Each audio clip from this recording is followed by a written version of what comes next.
Само че, както виждаме в момента, Путин не губи войната, той печели.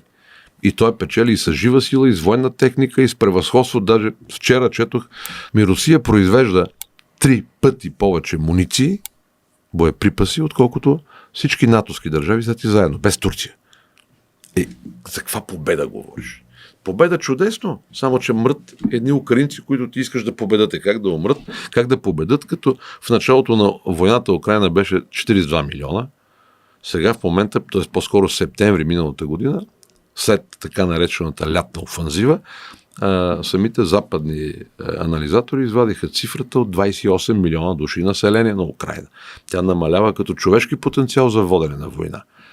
Да не говорим, че няма икономическия ресурс, защото е разбомбена цялата, унищожена. Март месец 22 година, буквално един месец от войната, в Истанбул на среща се бяха разбрали.